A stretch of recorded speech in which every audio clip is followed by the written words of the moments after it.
What's a specific protocol that you go through when a new athlete comes in? We try to make them puke. Actually, not really, but most of them do.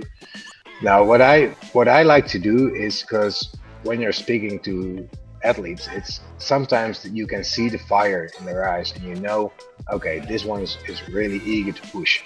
But some of them are just a bit lazy, a Mm, bit like, yeah, there's a lot of money going on, and they're just fortunate enough to drive a fast car. So we got a protocol that's called 10-10-10. It's on the air bike. It's 10 second 10 sprints, seconds runs 10 off. seconds off, 10 rounds. And Nice. I'm not measuring anything, so I don't care about watts. I don't care about RPM and stuff. It's all like, hey, I want to see you giving your maximum effort every 10 seconds. And if you don't, you're not going to train it. You're going to fuck off. Yeah. So they're puking their guts out at the end. And I'm like, yeah, perfect, but you've done it. So what's that process like going from races to then longer duration endurance races? Most of all, it has to do with energy management. Because, for example, a 24 hours or 24-hour race is divided in several stints. You got a minimum driving time and a maximum driving time, and so we break it down in several stints, of course. But in between, we need to really manage their energy through nutrition, through a bit of mental coaching, but also through just forcing them to rest or to Mm. get out of the pit box and stuff. What are some considerations that you put into these sessions or into these races that help your athletes cope with the racing demands? It's kind of several things because we combine physical training with cognitive training.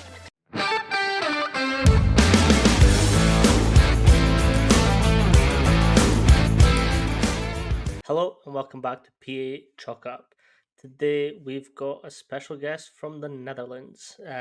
Peter, how we doing?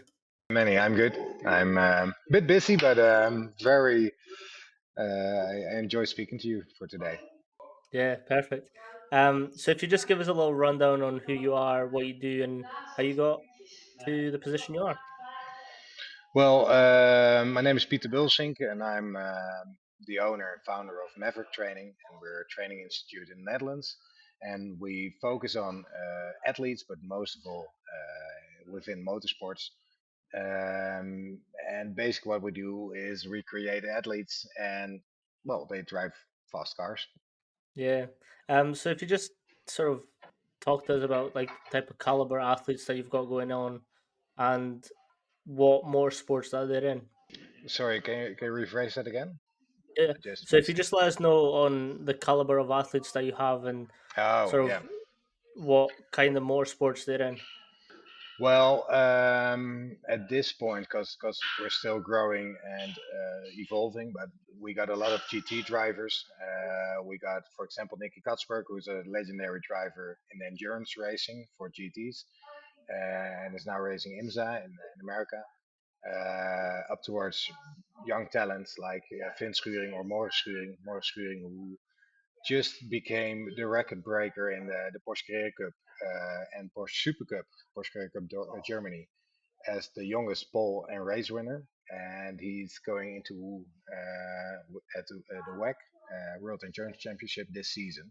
So we train from young talents up towards established legends. Nice. So what's that process like going from shorter races to then longer duration endurance races? Most of all, it has to do with energy management. Because, for example, a 24 hours or 24-hour race is divided in several stints. You got a minimum driving time and a maximum driving time, and so we break it down in several stints, of course. But in between, we need to really manage their energy through nutrition, through a bit of mental coaching, but also through just forcing them to rest or to get Mm. out of the pit box and stuff. What are some considerations that you put into these sessions or into these races that help your athletes cope with the racing demands? It's kind of several things because we combine physical training with cognitive training, and cognitive is different than mental coaching. But the cognitive side is just the processes of the brain and enhancing them.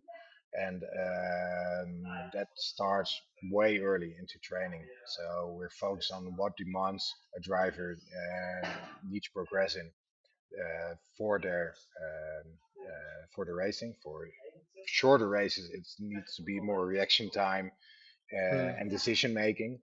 But for endurance race, it's more to do about task switching because you're always having your engineer in your headphones, like, hey, we need to have some fuel management, some tire management, and you need to switch between driving Mm. and And uh, listening. listening instead. And that's one of the key elements. Besides that, it's just a mental thing, and the mental thing we try to make our athletes the best athletes possible, and not specifically for driving. That's basically the final part. Art. But they need to be strong, they need to be fit, and they need to be resilient. And that's a physical training thing. So we tend to divide our training blocks in, for say 95% just basic training, but that 5% are tough workouts, really grinding through the workout to make them resilient. Yeah. So, what does a session look like for the athletes that you program for? Um, it depends. We got all tailored programs, so we haven't got anything lined up like a one size fits all program. Yeah. But most of the time, we start out with GPP, general physical preparedness, like basic deadlifts, squatting, and stuff. And we grow into specific physical preparation and a bit of skill. And skill is more cognitive training because we Mm. don't use skill in the gym. They need to train it on the track. And it's kind of because programming stuff, periodization is kind of a bitch, and in this case, it's really we got several layers of periodization running, and it's quite of a complex thing. But all athletes, well, we try to incorporate their training, their racing schedule into our training program so they can keep up with training. And our main goal is to make them stronger, make them fitter at the end of the season than when they started. Instead of, for example, choosing for a block periodization where you build up all the things in the preseason and at the end of the season they come down and they're actually tired and fuck and they need to start over again. So for us, it's a several year plan, and that is really we need to calibrate the training in between races. We Mm. need to check in with the athletes. We need to monitor their progress, monitor their fatigue, to really keep up with their programming. Yeah. So, what are some ways that you monitor their performance as a whole? Of course, we got just the training schedules. We can see the weights, the reps, their notifications, their comments on things. So that is kind Mm. of a thing. Every week starts out with an inquiry form like, hey, how was your sleep? How was your week? Did you feel rest and stuff? And besides that, we track HRV and HR, and we use Soma as well for cognitive fatigue. Nice. You've kind of been touching on it, but it's this difference between cognitive and your heart rates and HRVs. You posted something on this yesterday. Can you just break down what protocols that you do and why you sort of started that? Well, let me first explain the process because it's Mm. cognitive training. Some people see cognitive training as dropping tennis balls and catching them, and if you catch all the tennis balls, you're pretty fit and stuff. But it's not measurable, and it's not a performance indicator for us. What is a performance indicator is how they cognitive function. So how fast are your processes working in your brain, and how can we optimize them, or how can you we prime you for racing? And your nerve system is heavily managed by HRV, or at least HRV is the uh, sorry, it's a long It's day, but influenced. Yeah. influenced by your cognitive function. So HRV, heart rate variability, the time between your heartbeat, if it goes down, at least the performance indicator goes down, you'll be more fatigued. And if you get a cognitive task like you need to study for 2 hours straight on now, just now, you're kind of tired, your HRV will go down because you haven't done anything physically, but your cognition has been getting tired. So you'll be less likely to react fast, to make quick decisions and stuff. Are So you are you able to tell us like the protocol that you do exactly with your athletes? I kind of know this because I've seen the videos, but if you just walk us through the exact protocol that you take. yeah, it's I can use some examples because it's all tailor made, so it's very different from one athlete to the other. But it's we got physical punishment as one of my perfect. Favorites. Yeah, it's kind of like you because we use an iPad for example, or you can use an iPhone. In this case, it's a reaction game. So you got two circles, and they're both red. But if one turns blue, you got to tap it. But some circles will become blue and red straight again. So if you touch the red Mm, one, you get a punishment. You need to pump up your heart rate. So we do it, for example, on an assault bike. You need to pump up your heart rate until you're in zone 4, and then you need to let it come down again while you're performing the task. So every time you make an error, you get a physical punishment. You need to pump up your heart rate again, so you get deadly tired. And I got athletes who are so physically fit, and they tell me like, yeah, 15 minutes of those things, and I feel like I've done a marathon. I feel like I've been sprinting a full day, and they're actually on the floor crashing down because they did 15 minutes of exercise with a few 5 sprints. But it's so mhm. physically and cognitive demanding that you'll be drained at the end. But that what gives us more insight on in their mental fatigue, in their HRV, in their HR, in their response, and therefore we can use this as a performance indicator. So let's say just before a 24 hour race, and we have a very strict warming up protocol, and one of the things is priming the cognition. So if we use that same drill, but without the HRV or without the HR, we can see how he's performing just before a stint, and we can duplicate that for every stint. So we can see how mentally fatigued is because there's reaction time, speed, there's a rate of current success, there's a variation norm. So we can see all the metrics coming down over the 24 hours, or pump him up, so it will go down a little less fast than normal. For the 24-hour race, what were the sort of results and trends that you were seeing? In this case, because Flint is just 17 years old, and it was his first 24-hour race, and he had got all the shitty stints, so he got a lot of night racing. The race started out at 1 o'clock, and it was 24 hours, so 1 o'clock in the afternoon. And he started his first stint at just a bit lower, the middle one. Yeah, or yeah. And this is one of the exercises. This is the cognitive priming just before race. This is the end of this warm up, and he's actually pretty excited because his variation was straight on key. So we asked him about a review about 24 hours, and he said, "Yeah, it's so nice that I can see in through the data that I'm fit, I'm mentally okay, my cognition is on point, so I'm sharp as a knife when I'm in the car." So that boosts his confidence, and well, it gives him a bit of an edge over the other competitors. So what are some of the results that you've seen from doing this type of training and this sort of pushing Well, high and then their mental fatigue isn't coming down as fast as other drivers. And what we can see is that our drivers are physically fit, and the cognition side is trained as well. For example, on heat, driving in a car that's like 65 degrees hot.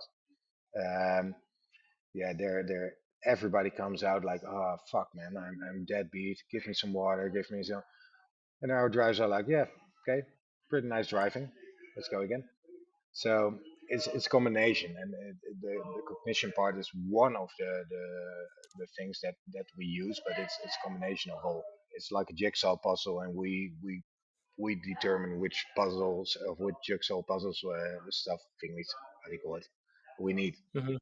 Yeah, no, we've previously spoke about this in the podcast, and it's sort of this thing where to be mentally sharp during any type of performance, you need to have your physical fitness up.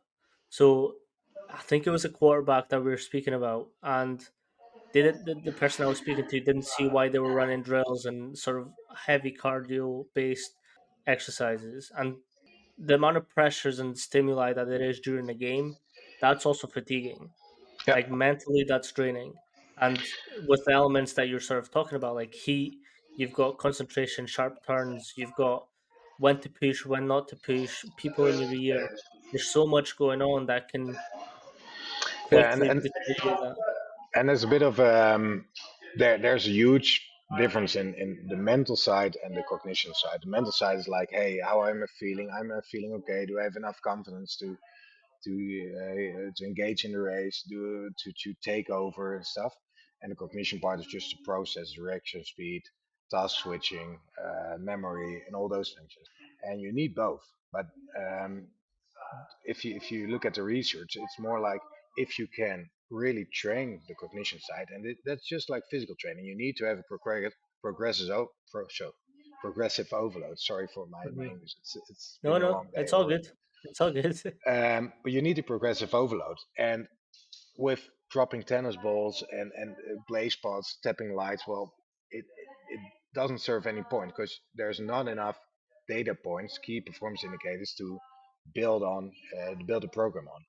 So what you can see in research is that when you got the cognitive training side in order, you'll be going for, instead of you going like this, you'll be going like this, and Hmm. it gives a way your mental fatigue will be delayed, so you'll tend to go down much further than the other drivers. For example, if you're driving like just 50 laps, uh, the normal drives would go down like around 20 laps, and our drives Hmm. will go down at 40 laps. So that, and the same goes for heat management.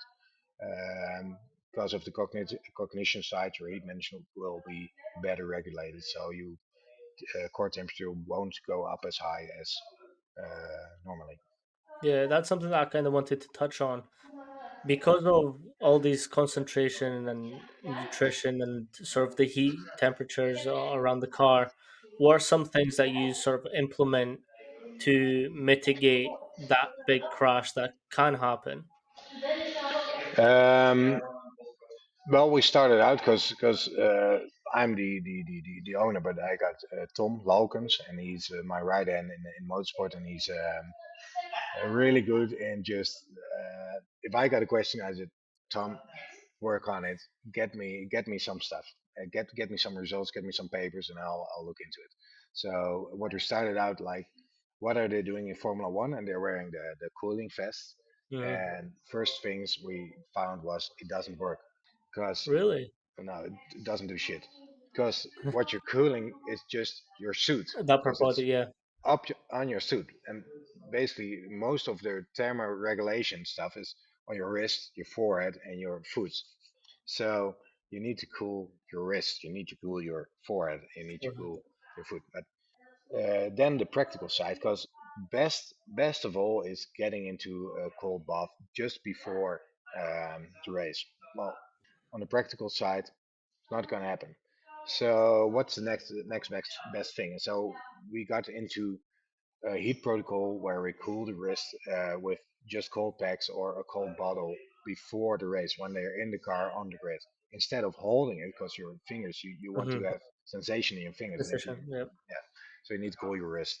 And we got several things lined up in a fully protocol for our drivers to get their body temperature down, or at least not as high as you're just warming up on the grid in the sun. Um, to give them an edge over the competition. Yeah, that's actually interesting. When I was in my fourth year of university, um, we did a protocol where we were doing incremental testing on on a bike, but it was in a heat tent. Mhm. So we had different protocols. We had different types of vitamins introduced. Then we had cool packs, but the cool packs were on quadriceps and hamstrings and calves, so lower extremity was cooled, as well as the sort of neck area, Yep. not the chest. And I, with me specifically, my time went up by 3-4 minutes on this incremental test, and it's quite powerful how dropping your body temperature before an event can help you last a bit longer. Yeah. Yeah, and at the same time, because racing is a demanding sport in the way that you're on the move all the time. And we got drivers who are in Abu Dhabi now and going to Bahrain next week and stuff. So everybody's all over the place. But if we got the time to start out with heat adaptation before the Mm, race, before you even got into a car, by well, we got a guy who's building a climate chamber already, but we got saunas and stuff. The more practical sides, we can let the body adapt to the heat before you got uh, to the track, and on the track, well, we got our heat protocols and cooling down protocols as well. So that makes that you well you're more adapted to the heat and you're less likely to fatigue. yeah. What's it like going through the different mentalities of your athletes? It sucks because yeah, but no, I love all my athletes. I really enjoy talking to them and engaging with them. The biggest compliment I got was that we were 90% talking about all things that aren't related to racing. Because what I really want to know is who they are and how Mm, their family is, how their racing life is, but also, hey, if you got a problem, who are you going to call? Is it your dad? Is it a cousin? Is it your brother? If you're at a race, how do you feel about having your parents there? Is that a bit of extra pressure or just it's okay? And that gives me a lot of insights in how I can help them on the track. For example, we got a endurance race last year, and that guy is really intense. Glenn, he's an absolute beast. He's amazing, but he was in the race. He was really engaged. Even if he was outside of the car, he was engaged. He wanted to see all the lap times coming down and really work towards the finish. And at finish, or at least he was driving in the car was driving in P1, and his mother came down, and she's really a sweetheart. So nothing against her, but she asked him, "Hey, we got hospitality upstairs, and you need to show your face to the sponsors." And I looked at him and he said, "Yeah, yeah, I'll come up." And so when she was away, I told him like, "Hey, do you want to go up?" I said, "No, no, no, not at all. Yeah, I need to do it because those are my yeah. sponsors, family and friends." So I told him, "Well, we'll go up.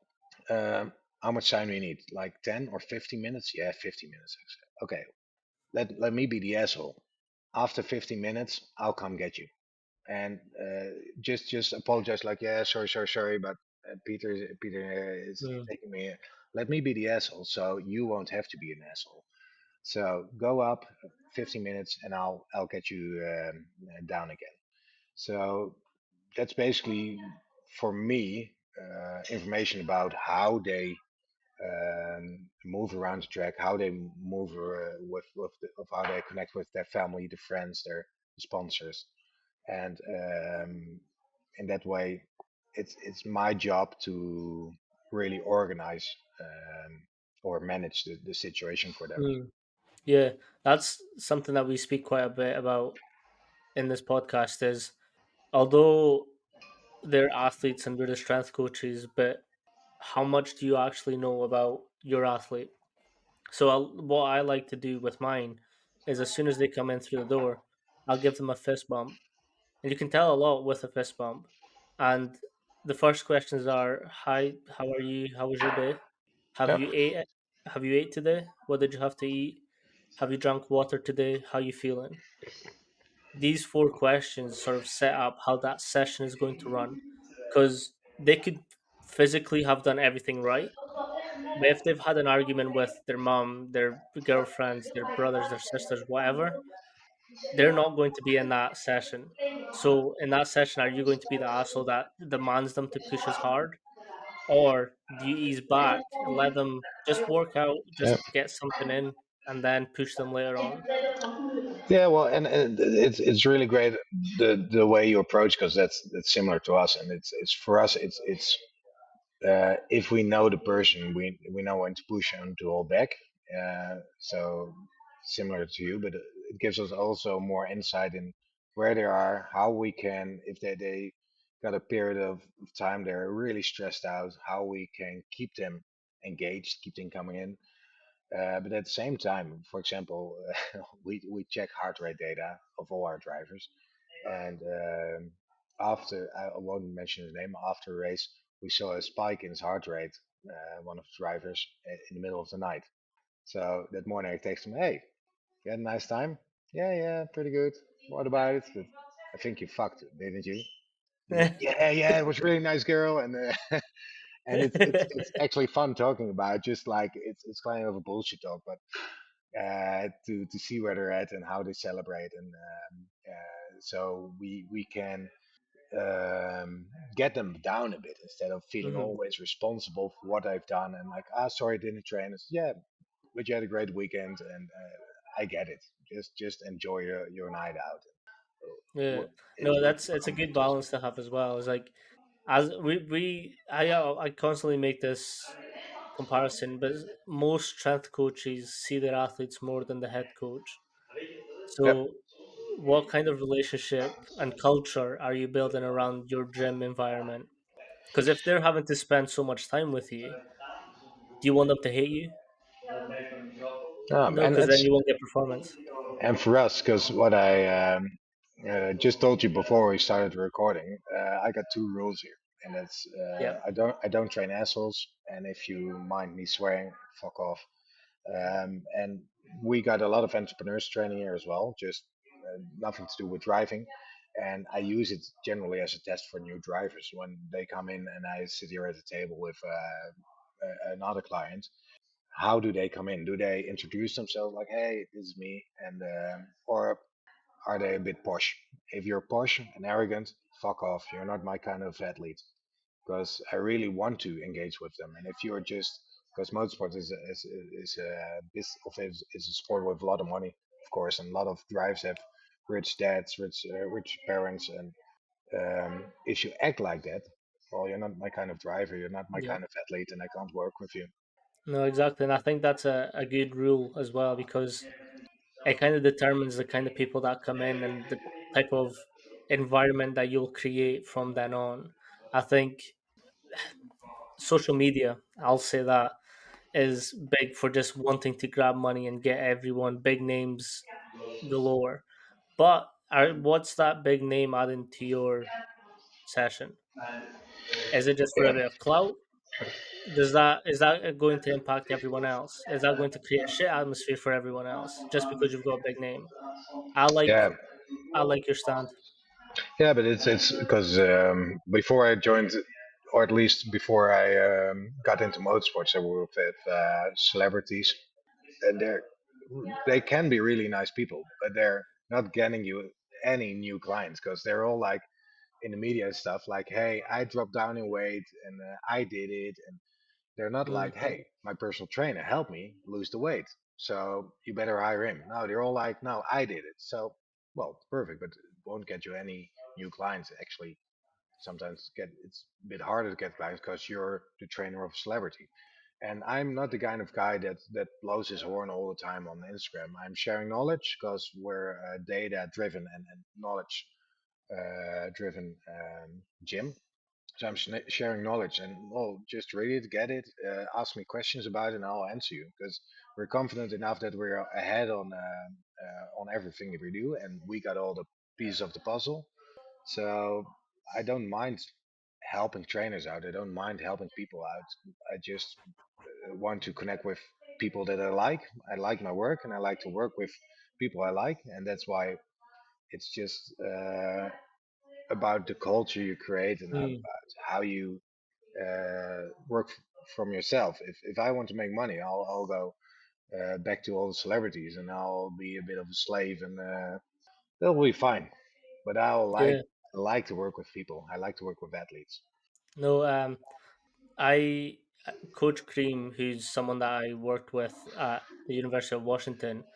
He does a lot of hand combat within strength and conditioning and sort of their American football athletes, and he posts a lot about it. Like he always posts about it. And me being naive, I asked him, "Why do you post so much? Are you not scared that people like steal your information and do whatever they want with it?" It was like, no, I have full confidence that if someone wants to try it, they can go for it, but they're never going to be as good as me at it. Yep. So for me, I was just like, yeah, that's a good point. Like if you're confident enough in your skills, what's it matter if you Yeah. post about it? And at the same time, it all starts with your vision on training, on movement, on life. I'm 39 now, so I feel a bit old. Although I want to compete with 25-year-olds, but hey, sometimes I lose, sometimes I win. But I've been a pro athlete. I've been a shitty trainer. I've worked my way up. I've done stupid things. I failed. I stood up again. So with those experiences, I know what and how I want to achieve success. And success, that's something you define yourself. But success for the athletes is, of course, standing on the stage, um, Yeah, you're being a getting little bit modest here, and I'll bring it back to the conversation we were having before the yeah. podcast. And the reason why you switched from tennis balls to this application on the tablet is because you found out that you were the error or the variable aspect here. And I respect your honesty and your way of just changing it because you saw that there was a problem and I wanted to fix it for my athletes. Yeah, but it's kind of like if you hit a wall, you can't say like, yeah, but I'm keep doing it because everybody else does it. No, if you fuck up or you know you fuck up, just change it. Just ask people like, hey, what can I do? How can I do it? What are you doing? And it needs to connect with your vision. If you don't have any vision on training on life and stuff, well, nothing sticks because it's not authentic. But at the same time, um, some people and what I really get annoyed about is are doing circus things like standing on a bowls ball, juggling balls, and they're like, "Yeah, I'm doing great training." And it's not about the athletes because they got told by the trainer, but the trainer Hmm. needs to know better. And if you know you can do better, well, fucking do better instead of just saying like, "Yeah, but I'm okay." And I don't want to invest. I don't want to invest time. I don't want to invest energy or money into being better. And for me, because I've been poor as well, dumb, stupid, failed. I've been poor as well. But the money I made, I spend it in getting better, and I'm reaping the benefits of it now.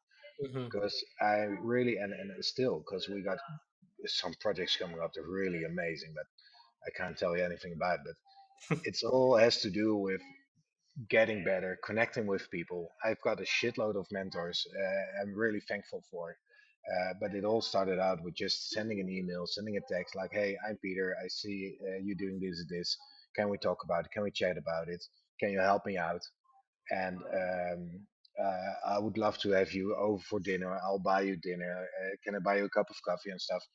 And in the end, I got those mails as well, emails. Hmm. And Tom, my right hand in the company, he's amazing. He's really great. He's my when I'm on track, he runs the gym and he runs all the athletes. He's amazing. But he's the kind of guy that sent me an email like, "Hey, I'm Tom. Can I come down and talk to you?" And now he's a full time employee. He's one of my biggest assets in the company.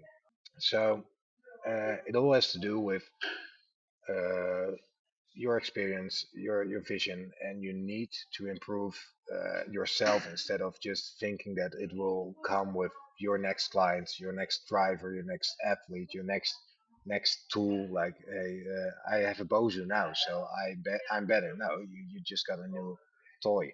It's nothing Yeah, to do with your training schedules, with your training periodization, with your results. Doesn't have to do anything with those things. It's all about improving on knowledge, improving hmm on vision. that's how this connection sort of happened. I like to reach out to coaches on LinkedIn that I see are not good coaches.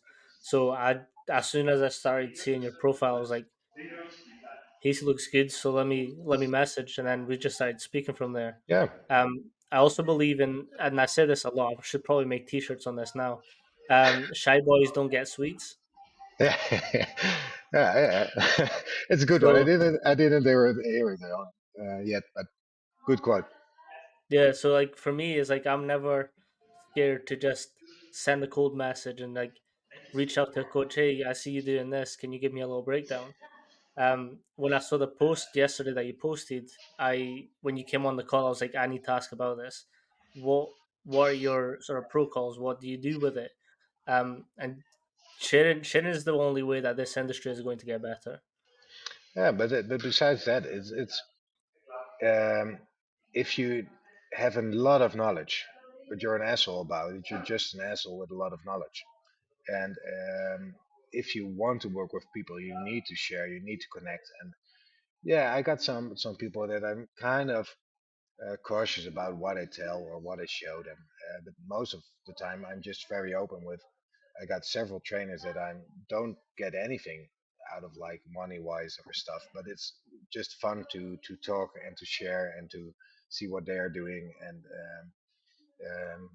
yeah, it's not like I uh, did everything myself. I connected, I copied, I transformed, I did the same things everybody's doing. So um, what defines us is that we have a vision on how we Mm. want to improve performance, and all those things leading back to Russian training systems, German training systems. Yeah, I didn't invent that. I just copied that. But I you make it applied. yours as I well. applied. Yeah. Yeah, yeah. Um, the big topic within motorsports and everything that goes into it. Neck training is a big thing with sort of what they do. Can you explain why and how you implement neck training into your sessions? I'm not. Or you're not? No, not at all. Now, night training is kind of because it's hard to mimic, and it's not like you can rent out a track, or at least it's fucking expensive. Rent out a track and go night training. No, So, neck. Neck. oh, sorry, neck. I've heard night training. Oh, neck training. No. No, neck training. Um, Let me start off, but we got a lot of clients coming, drives coming in from other trainers, and they're always like, or the dads, or they themselves call me like, yeah, I asked about neck training for like a few times, and they're not getting into it, and it's quite a cautious thing as well, because and that's why nobody is doing it outside of motorsports and rugby and wrestling and stuff. Um, but for every 500 grams, that's 1 pound, I believe. There's a significant reduction in concussion risk. Hmm. So if you make a stronger neck, you can withstand the G forces, of course, but it also has to do with crashing. You won't be as fucked up if you wouldn't train your neck. So there's similar things. At the same time, your neck is kind of really important for your vision, and if and it's very easy to show you, because if you're sitting up straight and Hmm. you keep your head in line and you go if your eyes go to the right, your neck, the tension on your neck's already shifting, because your brain thinks, hey, you might be turning to the right, so we're already creating tension, so um, we can turn. So neck training is really important, and there's a hierarchy of movements which in withstanding G-force. For example, everybody wants to rotate, of course, but if you're lacking the strength to keep that rotation and you be fatigued. You're actually flexing, Mm. so lateral flexing. But while your eyes are getting crooked, at least they're horizontal. So it takes your eyes more energy to view the world and the corners and stuff. So you'll be cognitive fatigued. So neck training is therefore really important, and we got a hierarchy of movements, and we need to make that trainable. And within the trainability, it's just simple progressive overload, nothing special, but with several exercises. And it's not because everybody's looking for the perfect exercise that Mm. doesn't exist. It's all a progressive overload, in which we use, of course, movement concentric, eccentric, but also isometric movements. Um, and it's for most people it's kind of really big puzzle, but we try to keep it simple and Mm. make a progressive overload, and we test it so we can see what we're doing. What's a specific protocol that you go through when a new athlete comes in? We try to make them puke. Um, Actually, no, not really, but most of them do. Now, what I like to do is because when you're speaking to athletes, it's sometimes that you can see the fire in their eyes, and you know, okay, this one is really eager to push. But some of them are just a bit lazy, a Mm. bit like, yeah, there's a lot of money going on, and they're just fortunate enough to drive a fast car. Um, so we got a protocol that's called 10 10 10. It's on the air bike, it's 10-second 10 sprint, seconds on, 10 seconds 10 off. seconds off, 10 rounds. And Nice. I'm measuring, I'm not measuring anything, so I don't care about watts, I don't care about RPM and stuff. It's all like, hey, I want to see you giving your maximum effort every 10 seconds. And if you don't, you're not going to train it. You got to fuck off. Yeah. So they're puking their guts out at the end, and I'm like, yeah, perfect. But you've done it. And I actually I used for trainers as well. I got a last year. I got a trainer that said, yeah, I really want to work with athletes. I said, yeah, okay, perfect. Let's do 10 10 10. And after 3 rounds, she quit. She said, yeah, I did legs yesterday. Yeah, that isn't the point. It's not about how you perform. It's your willingness to perform. And if you're not willing to perform, fuck off. So she didn't start working. Yeah. Um, so I've got two rules as well, and it's mostly I have to do the workouts that the athletes are doing because if I Yeah. can't do them, why the fuck am I programming them? Yep.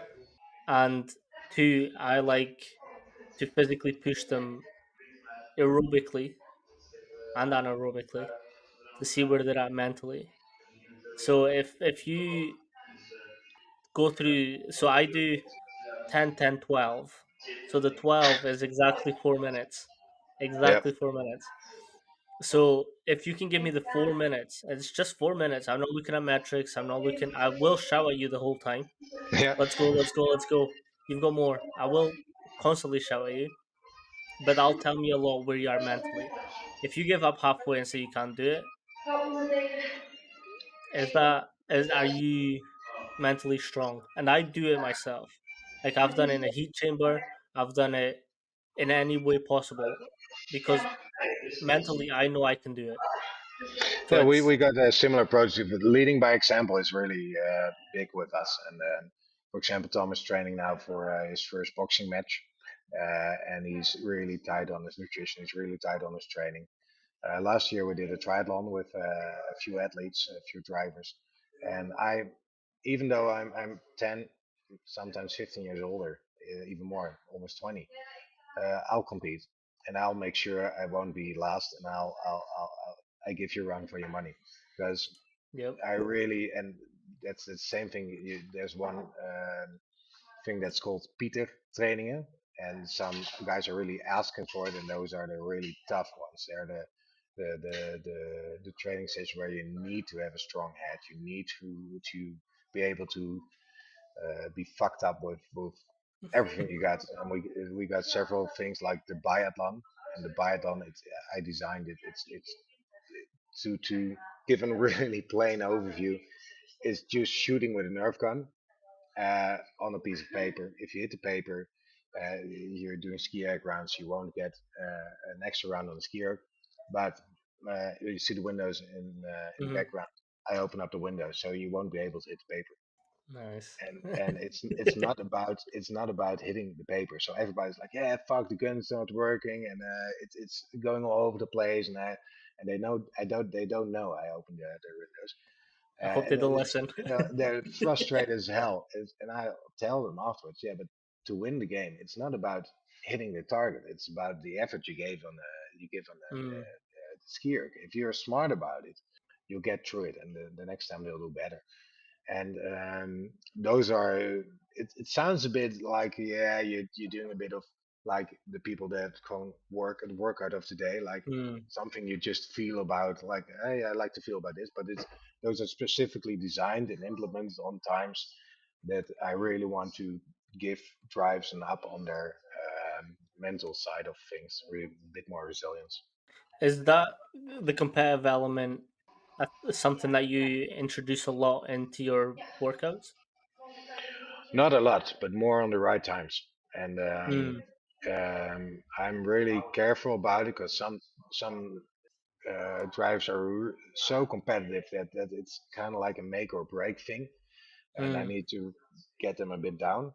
But I really like to for drives to challenge themselves. For example, last year triathlon was with Glenn, and Glenn Verberlo. He's really intense, but really he's disciplined. He's doing everything you ask of him to perform well. And he did a half triathlon in Duisburg, so I mm, went with him to take care of him.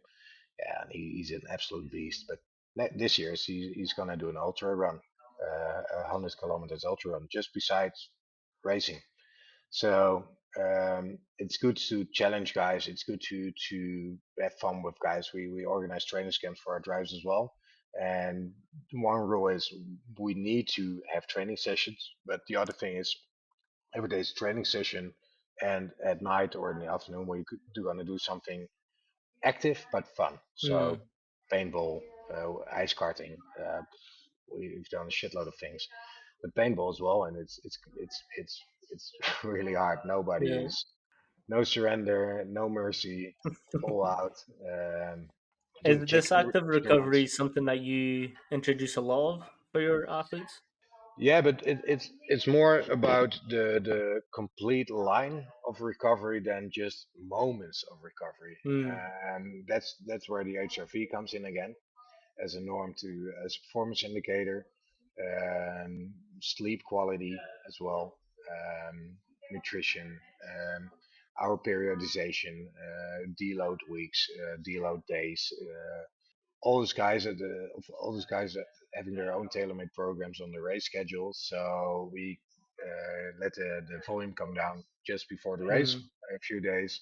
Traveling schedules. We got jet lag planning. We got blue eye, blue gla- uh, blue light glasses. We got red glasses as well for mm. blocking out blue and green light. Um, Energy management, um, caffeine. It's Yeah. whatever you want. What's the jet lag protocol that you go through? It depends on time zones and stuff, but in general, it comes down that we work with blocks of like 10, 20 minutes uh, um, of time going down, or at least when they, for example, when there you got a 3 hour delay in time or a difference in time, then we take a full week beforehand to every day you go to bed a bit early. Mm, So you'll have the time difference when you land. You'll be in that time zone with your own circadian rhythm.